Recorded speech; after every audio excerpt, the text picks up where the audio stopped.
Bom, pessoal, né, isso aqui é só para me apresentar, né, e nós vamos falar um pouco mais sobre a complexidade diagnóstica do transtorno, tá?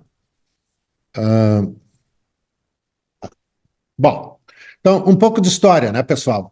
Como é que nós chegamos onde nós estamos, né? Ah, no primeiro, né, DSM, né, que é vamos dizer assim, o livro, né, de classificação de critérios diagnósticos para transtornos neuropsiquiátricos, né, nos Estados Unidos, né, em 1952, né, o autismo não era nem reconhecido como um diagnóstico, né? Se falava em comportamentos autistas, mas isso dentro de um diagnóstico que se chamava reação esquizofrênica tipo infantil, tá? Então, por aí você já começa a entender, né, pessoal, por que que né, até, vamos dizer assim, até 40 anos atrás, né, 50 anos atrás, né, não parecia haver autistas, né, simplesmente porque esse diagnóstico era impossível de ser feito, né? Bom, aí em 1968, né, com o DSM-3, né, foram caracterizadas, né, crianças com comportamentos autísticos atípicos ou de isolamento, e que essas crianças, então, qualificariam para o diagnóstico de esquizofrenia tipo infantil. De novo, né, nada a respeito do diagnóstico de autismo. Tá? Finalmente, né, no DSM-3, que foi publicado em 1980, é que o autismo foi incluído como um diagnóstico em separado, né? Chamava autismo infantil, tinha 6 critérios, nós precisávamos ter os 6 critérios preenchidos, né? E requeria a ausência pervasiva de resposta social a outros, né?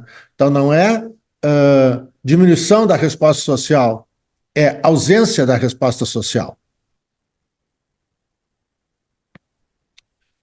Já no DSM-3R, né, revisado, em 87, nós já tínhamos critérios diagnósticos mais apropriados, né, do ponto de vista do desenvolvimento, nós tínhamos 3 categorias, né, separadas: socialização, comunicação e interesses e atividades restritas, né, e dos 16 critérios nós precisávamos ter 8 critérios. Tá? E havia, então, foi uma categoria chamada de transtornos pervasivos, né? Pervasivos não existe no Brasil, né? Transtornos globais do desenvolvimento, e dentro dessa categoria nós tínhamos 2 possibilidades: autismo e transtornos globais do desenvolvimento não especificados. Tá? Finalmente, né, com o aparecimento do DSM-4 em 1994, né, pela primeira vez, né, nós tivemos os critérios modificados, né? Os critérios passaram de ausência de comunicação e ausência de interação social, se passou então para déficits na qualidade da interação social ou da comunicação, comparados com outras crianças da mesma idade. Né?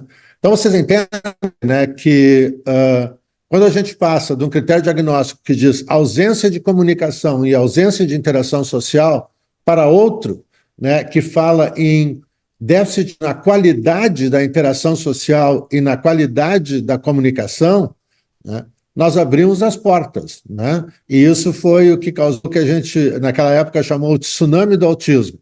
Né? Então, nós rapidamente passamos, né, de uma prevalência de 1 em 100 mil, né, para uma prevalência naquela época, né, de 1 em 1000. Tá? Bom, o que mudou, né, de 94, né, até agora? O que mudou foi que em 2013, né, foi publicado o DSM-5, né, e houve então uma modificação no critério diagnóstico, e ao invés de nós falarmos da tríade do autismo, né, que na realidade foi uma expressão, né, cunhada pela Lorna Wing, que é uma neurologista britânica, né, nós passamos então para uma díade. Então, ao invés de ter 3 critérios, 3 grandes grupos de critérios, nós passamos para déficits sociais comunicativos e comportamentos repetitivos e interesses restritos. Né? Por que foi feito isso, pessoal? Foi feito isso porque alguns dos critérios que se utilizava para déficit de comunicação também estavam nos déficits de interação social. E isso poderia dar um peso maior para esses critérios em relação a comportamentos repetitivos, estereotipados, interesses restritos. Então, para que isso não acontecesse, para tentar, né, equalizar um pouco o peso dessas características, nós passamos, então, para uma DIAD, né? E, a partir de 2013, né, surgiu um outro diagnóstico, né, que é o que a gente chama de transtorno sociocomunicativo, né? O que é o transtorno sociocomunicativo? São aquelas crianças que têm déficit de interação social, têm déficit de comunicação, mas não têm nem nunca tiveram nenhum tipo de comportamento estereotipado, restrito ou repetitivo. Tá? Então, né, esses são os critérios que nós temos hoje em dia, né, para o diagnóstico do transtorno do espectro do autismo. Né? Então, déficits na comunicação e interação social, né? Padrões de comportamento, interesses ou atividades restritos repetitivos, né?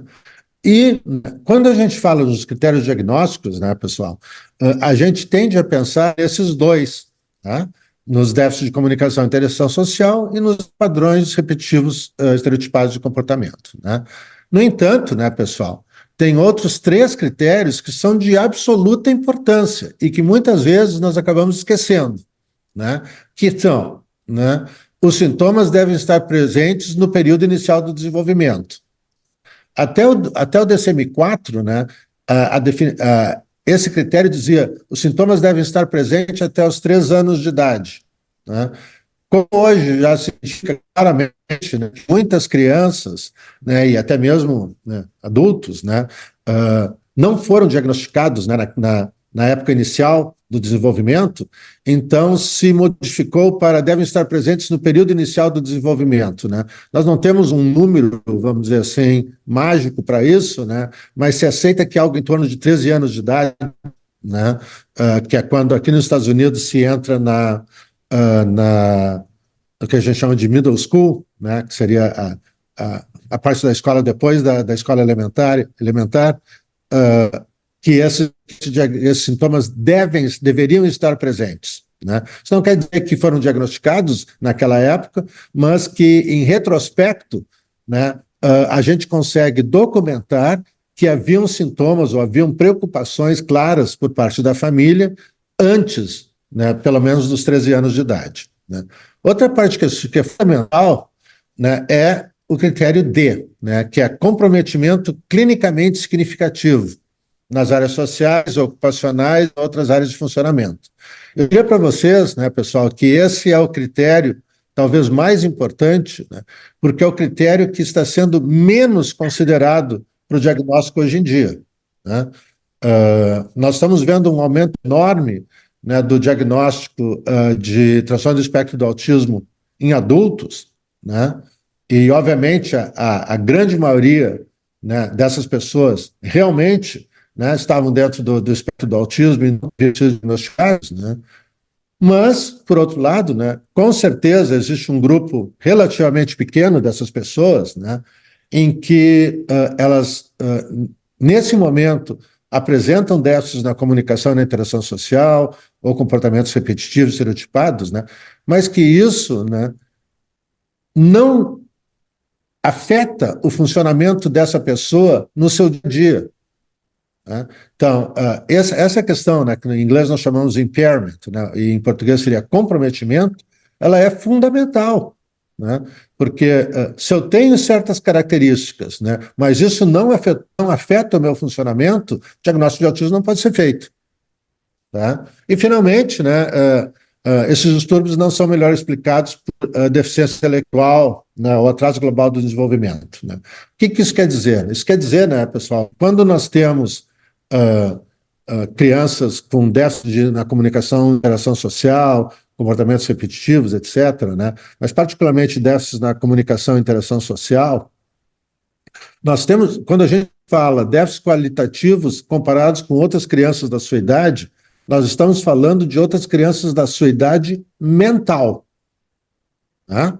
Então, por exemplo, se nós temos uma criança de 7, 8 anos de idade, mas que funciona como uma criança de 3 anos, se ela se comunica e interage socialmente com uma criança de 3 anos, isso não é diagnóstico de autismo, isso é diagnóstico de transtorno global do desenvolvimento, né? Possivelmente acompanhado de uma deficiência intelectual. Tá? Então, isso é muito importante, né? Porque às vezes eu vejo no consultório, né, um número grande de crianças, né, e que tem um atraso muito significativo em todas as áreas do desenvolvimento, né? Algumas vezes até que o seu desenvolvimento, a sua interação social talvez seja o melhor que elas têm e que haviam sido diagnosticadas como autistas porque pelo fato de que elas tinham 7, 8 anos de idade e se comportavam como uma criança muito menor. Bom, mas isso é porque o funcionamento dessa criança, né, do ponto de vista cognitivo e intelectual, é de uma criança de 3 anos de idade. Então, o diagnóstico de autismo não pode ser feito nessa situação.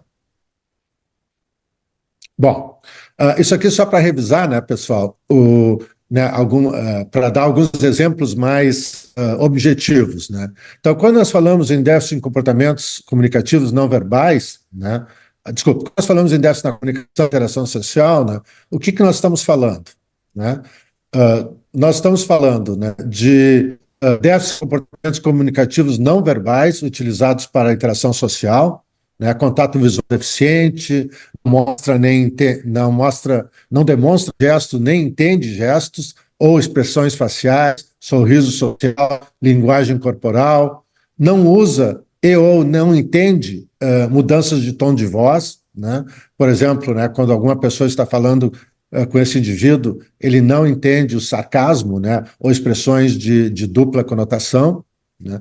E do ponto de vista dos déficits no desenvolvimento, manutenção e compreensão de relacionamentos, né, nós temos, né, interesse limitado em pares, dificuldades em fazer ou manter amizades com colegas, interesses e comportamentos sociais rígidos, né? Tudo tem que ser dessa maneira, tem uma maneira certa e uma maneira errada das coisas serem, né? Dificuldade em adotar comportamentos em diferentes contextos sociais, né? Uh, Todos nós entendemos, né, que dependendo do ambiente que nós estamos, né, nós vamos demonstrar diferentes capacidades, né, de funcionar dentro daquele contexto social. Né? Por exemplo, né, hoje é meu aniversário, né, eu tenho 10 anos de idade. Né, a minha madrinha chega com um presente. Eu abro o presente e é um bonequinho. Tá? Eu chego e digo assim, detesto bonequinhos, atiro o presente longe e acabou a história. Né? Todos nós nos damos conta, né, que mesmo que a gente não gostasse, né, se eu tivesse 10 anos de idade e eu não gostasse do presente que a minha madrinha trouxe, eu diria, ai que bom, madrinha, muito obrigado. Nunca mais vou brincar, né? Pensando, nunca mais vou brincar com isso, mas eu não vou dizer isso nessa situação. Tá? Então, esse é um exemplo mais objetivo. Tá?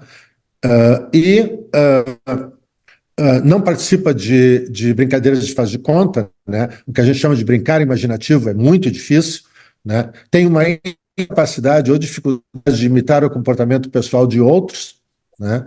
E essas crianças, esses indivíduos, né, tendem a ser muito literais. Eles não entendem o significado implícito da conversa, né?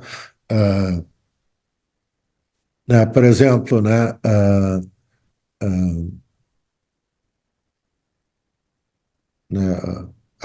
São Pedro abriu as torneiras do céu. Né? O que isso quer dizer? Está chovendo muito, né? Tem uma tempestade. Né? Eles vão entender, mas por que existem torneiras no céu e por que elas foram abertas? Né? Isso é um exemplo que me ocorre, né? Tem outros exemplos em inglês que são, né, mais fáceis para mim, mas para vocês terem uma ideia.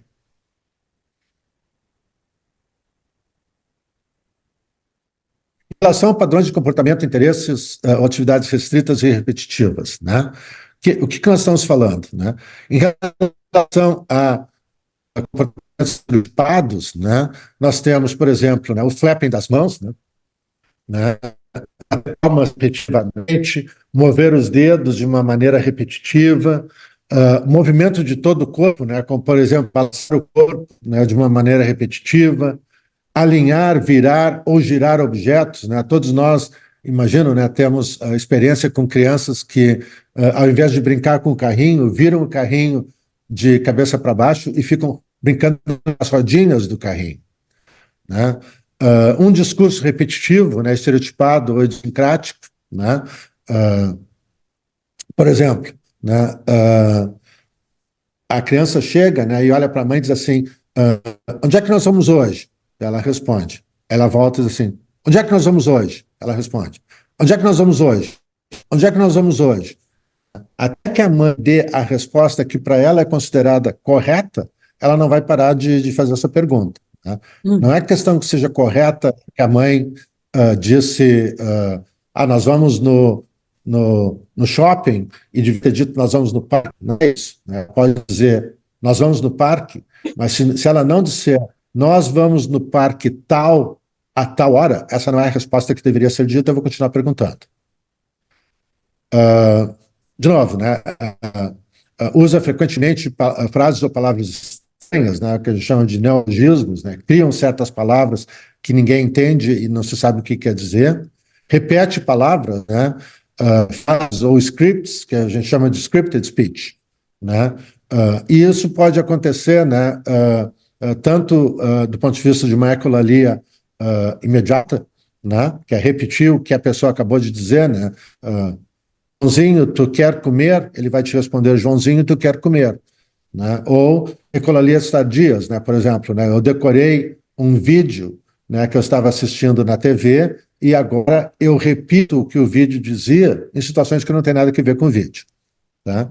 E o que a gente chama de um tom incomum, né? Que pode ser robótico, que pode ser monótono, né? Ou até que nós chamamos de uma fala pedante, né, o profissional, né, são aquelas crianças, né, que a gente diz sempre, parece um professorzinho, né? E o outro critério que é a adesão inflexível a rotinas ou padrões ritualizados, né?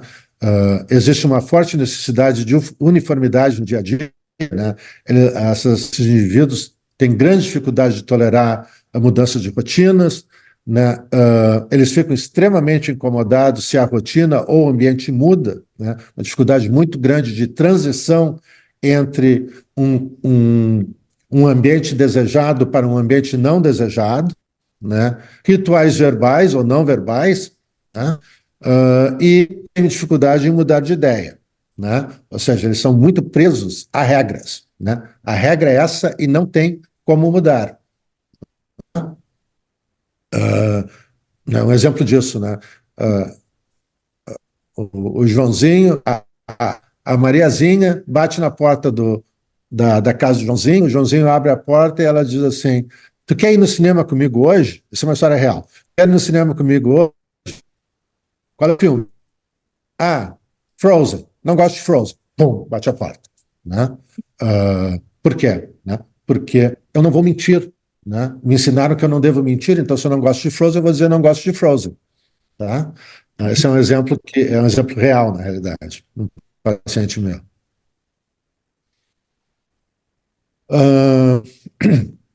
Comportamentos fixos e altamente restritos, que são anormais em intensidade ou no foco, né? Existe uma gama de interesses muito estreita, existe uma intensidade incomum de interesses de qualidade estranha, né? Por exemplo, né?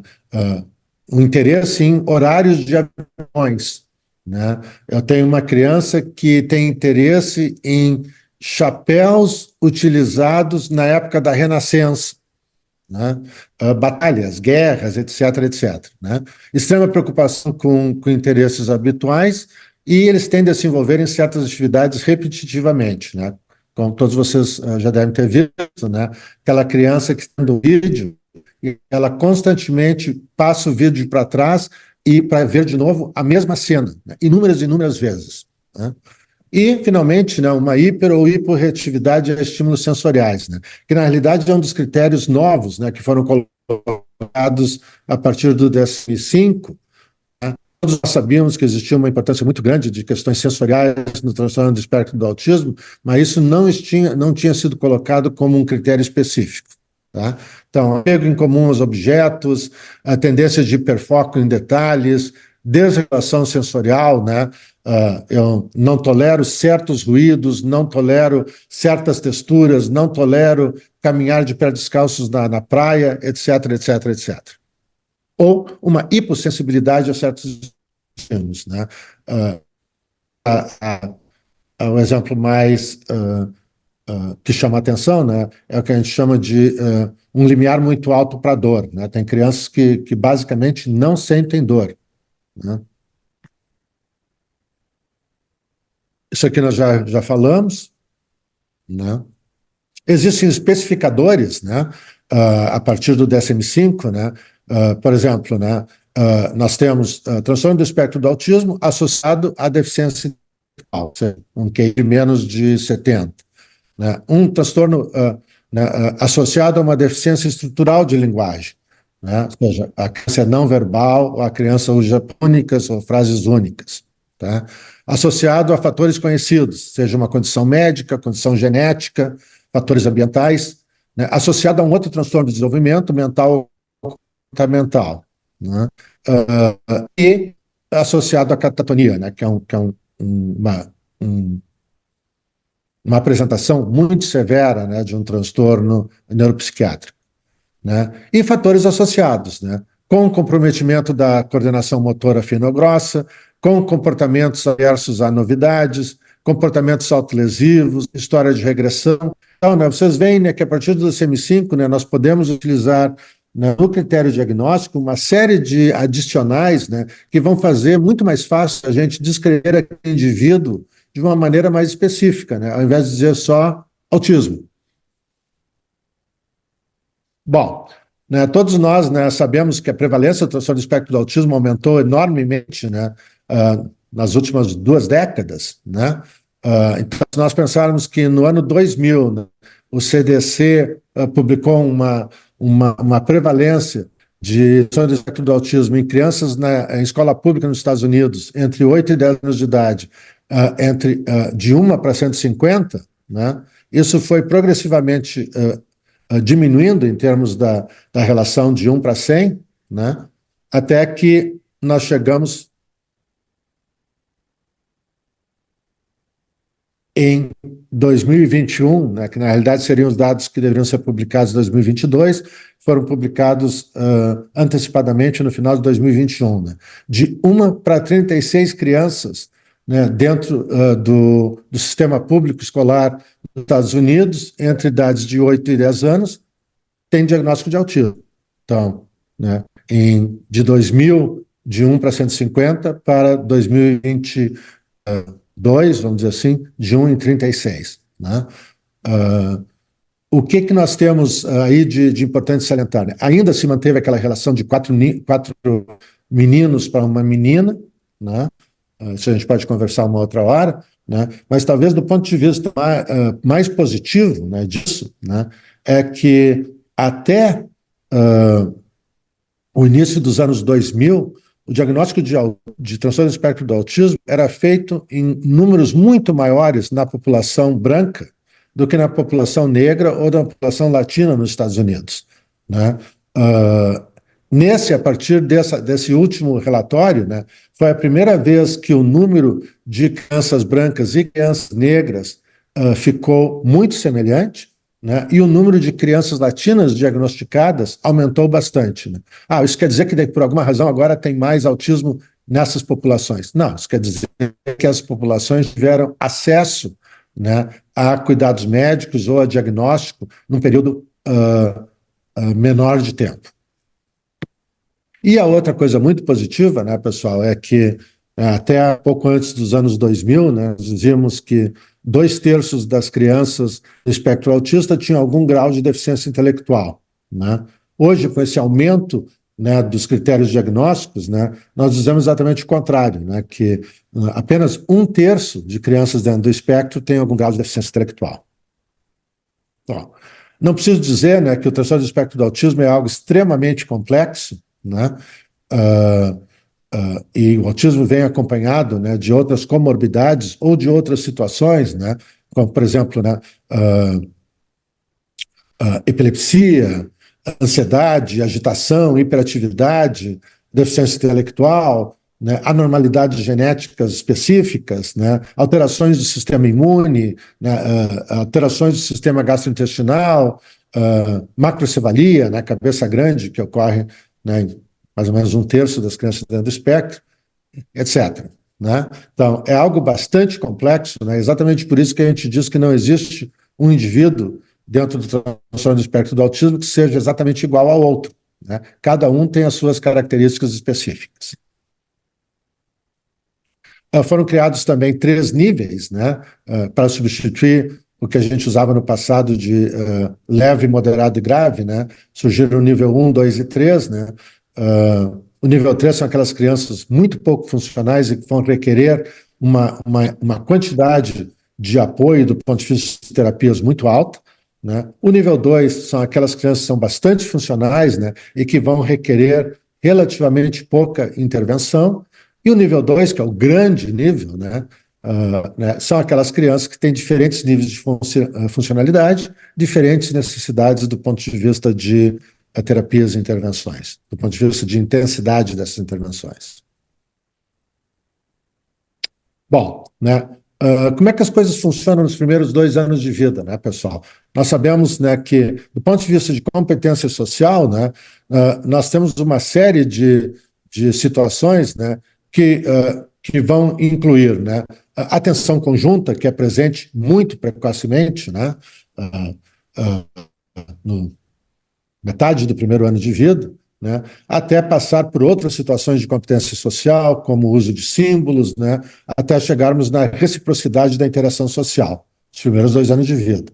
Do ponto de vista do desenvolvimento da comunicação, né, nós vamos passar, né, do desenvolvimento de sons, né, para o uso de gestos, né, depois do desenvolvimento de palavras, né, e até o engajamento social precoce e o entendimento precoce de linguagem. Bom, então, né, nós podemos entender, né, que as crianças, todas elas nascem com uma fiação, vamos dizer assim, né, preparada para a comunicação e para a interação social. Tá? No entanto, as crianças dentro do transtorno do espectro do autismo, né, é como se nós tivéssemos 2 trens, né, andando em uma direção, né, e o trem das crianças típicas, né, continua avançando em direção a um desenvolvimento de habilidades e entendimento a respeito do mundo social, né? Outras pessoas, né? Interação com outras pessoas, entender que pessoas pensam diferente, etc, etc. Né? As crianças dentro do transtorno do espectro, né, é um trem que, vamos dizer assim, pegou uma outra rota, né? Ou, né, se houve uma regressão, nós podemos dizer que descarrilhou, né? E essas crianças desenvolvem uma capacidade muito grande a respeito do mundo físico, né? Interesse por objetos, interesse por situações muito específicas, né? Interesses por certas cores, por letras, etc, etc, né? Mas não um interesse apropriado do ponto de vista do mundo social. Então é importante, né, pessoal, isso é importante, né, exatamente pelo curso que a Paulinha está oferecendo, né, existe uma quantidade crescente de evidências demonstrando a eficácia de intervenção precoce e intensiva, né, utilizando-se de variados programas terapêuticos, né, né, alguns podem ser estritamente comportamentais, outros mais naturalísticos, né, entre aspas, tá? Existe uma complexidade diagnóstica, né, muito importante, né? E existem diferentes níveis de progressão do autismo. Né? Então, nós temos aquelas crianças, né, que a faixa verde, né, aqui é o desenvolvimento típico, né, de uma criança. Né? Então, dentro do transtorno do espectro do autismo, né, nós vamos ter crianças, né, com um início muito precoce, né, que são aquelas crianças que desde o início já apresentavam características, deficiências de comunicação, deficiência de interação social, comportamentos repetitivos. Né? Depois nós temos um outro grupo, né, em que tem inicialmente um desenvolvimento relativamente apropriado e com o tempo começam a apresentar características do transtorno. E um terceiro grupo que nós chamamos de regressão autista, né, que são crianças que se desenvolvem ah, de uma maneira típica, sem grandes, se nós não investigarmos muito, né, mas que em algum momento, né, por volta dos 18 a 24 meses de idade, regride, perde habilidades. Isso, né, estudos com irmãos lactentes, né, que é o Baby Sibling Study, destacaram a variação no tipo e na velocidade de mudanças no comportamento de lactentes de risco. Né? Então, essas são as diferentes trajetórias possíveis do desenvolvimento do transtorno.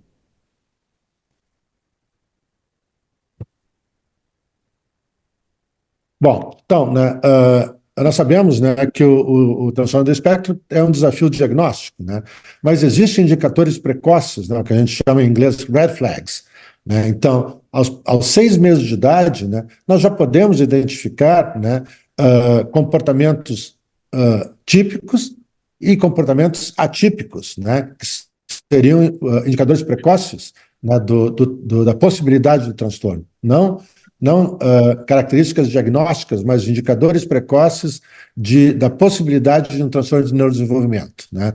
Então, por exemplo, né, crianças típicas com 6 meses viram a cabeça quando são chamadas, seguem a direção do olhar da mãe, começam a desenvolver atenção compartilhada, né, respondem a demonstrações de afeto, enquanto que crianças no espectro, né, em geral, não reagem quando chamadas, não respondem a pistas sociais, a não ser quando são estimuladas repetitivamente, né? Tendem a demonstrar respostas afetivas diminuídas e elas tendem a ser mais passivas e quietas. Isso já aos 6 meses de idade. Né? Entre os 7 e 12 meses de idade, o que nós vemos em crianças típicas? Né? De novo, né, eles demonstram atenção compartilhada, demonstram referência social, ou seja, eles procuram na face do adulto informação emocional sobre a situação. Né? Será que o meu pai está triste? Será que a minha está braba? Será que eles estão felizes? E a partir disso eu vou me comportar de maneiras diferentes, né? Eles já demonstram comunicação vocal simples, né? E têm o início de capacidades imitativas, né? Entre 7 e 12 meses de idade. Enquanto que a criança no espectro, né, tem uma maior incidência de posturas anormais, necessitam mais estímulos para responder ao nome, elas tendem a ser hiperorais, né, colocam tudo na boca, elas têm uma certa aversão ao toque social, né, elas não gostam de ser tocadas ou abraçadas, né, prestam pouca atenção ao desconforto de outros. Né, isso é algo que chama muito a atenção. Né, e, em geral, elas tendem a apresentar uma falta do sorriso social e de expressão facial apropriada. Né? Elas podem estar sentindo alguma coisa, mas não necessariamente nós vamos conseguir ler isso através da expressão facial da criança.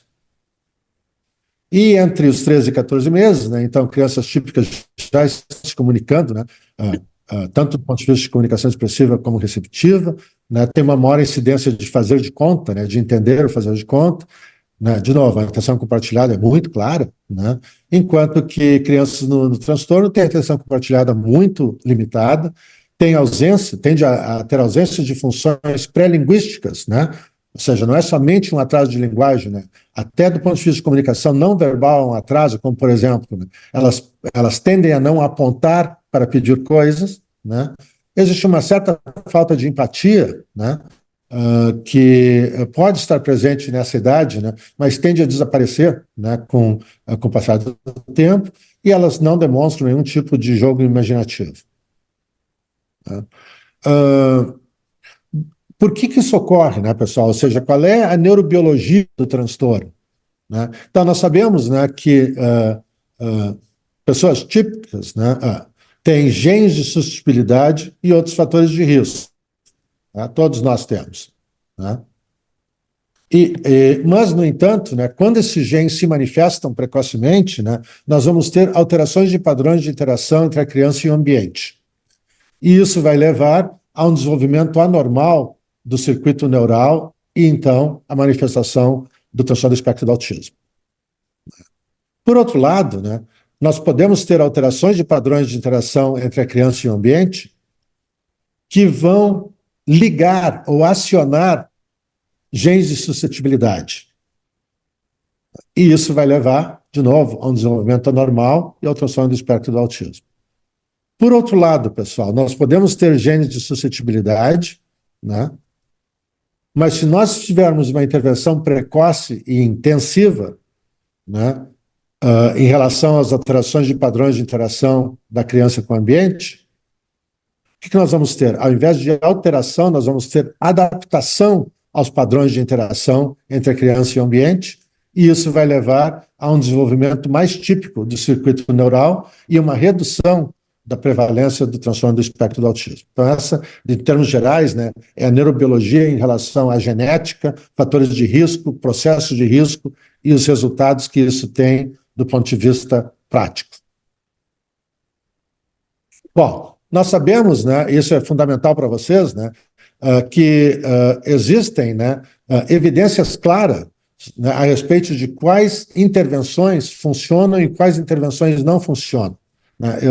Eu vou pular isso aqui porque é só uma explicação desse estudo que foi feito pelo National Standards Project, né, um estudo publicado em 2009, com a revisão da literatura de 1957 a 2007, só de crianças ou de indivíduos até os 22 anos, e um segundo estudo que foi publicado em 2015, né, com revisão de literatura até 2012, já incluindo adultos. Então, a partir no primeiro estudo, né, publicado em 2009, haviam 11 tratamentos estabelecidos, que foram demonstrados cientificamente como tendo resultados benéficos e eficazes.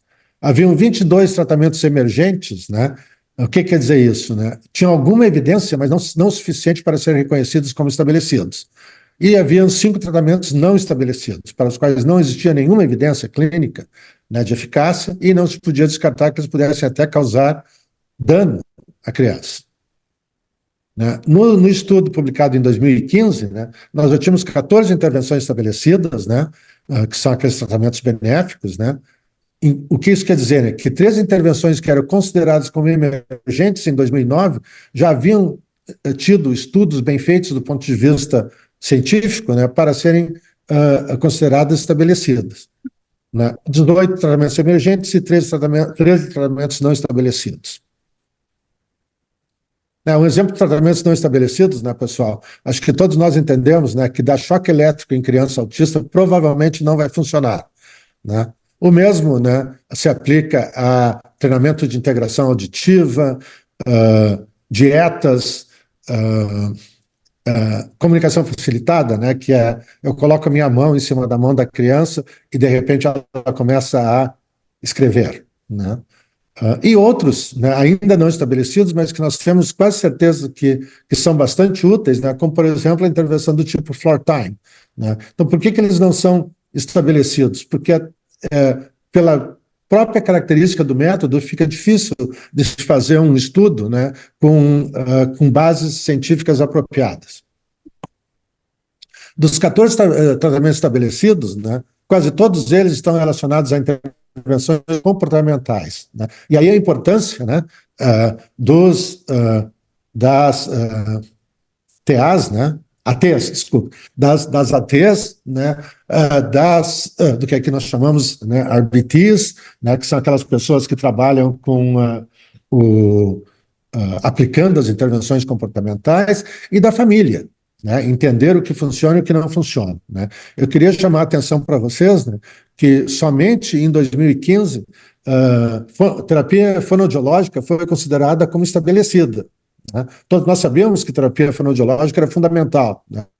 Mas, de novo, estudos não haviam sido feitos de maneira apropriada para que isso fosse considerado. E chamar a atenção de vocês, né, da importância do treinamento de pais, né, que é certamente um tratamento estabelecido. Tá? Só, de novo, para chamar a atenção de vocês a respeito, né, que nós estamos falando de uma intervenção transdisciplinar, né, que envolve fonoaudiólogos, terapeutas ocupacionais, fisioterapeutas, né, professores especializados, terapeutas comportamentais, né, e que nós temos que usar isso, né, para trabalhar, né, a comunicação, as habilidades lúdicas, estratégias para sucesso na escola e estratégias para treinamento de pais e família. Tudo isso, né, pessoal, depende de um time, né, o time transdisciplinar. Né. Essas aqui são algumas, né, que que fizeram em algum momento parte do meu time, né, elas são absolutamente fantásticas. Esse aqui é um congresso aqui no Brasil, aí no Brasil. Então, esse também, né, em algum momento, há muitos anos atrás, né, foi parte do meu time de terapeutas, né, mas eu quero salientar, né, para terminar, né, que a prioridade número um, né, das intervenções é o envolvimento familiar, né? É importante que nós entendamos, né, que a família tem que ser participante ativa na educação e no tratamento desses indivíduos, né? Que os programas terapêuticos educacionais são muito mais eficazes quando a família se envolve, né? Então, na realidade, o papel da família, do treinamento da família, da capacitação da família, é crítico no progresso da criança, né? Mesmo que nós tenhamos planos de intervenções muito bem feitos, né, elas não vão funcionar se nós não tivermos, né, a participação efetiva da família em relação a essas intervenções. Então, a família é parte integral do tratamento.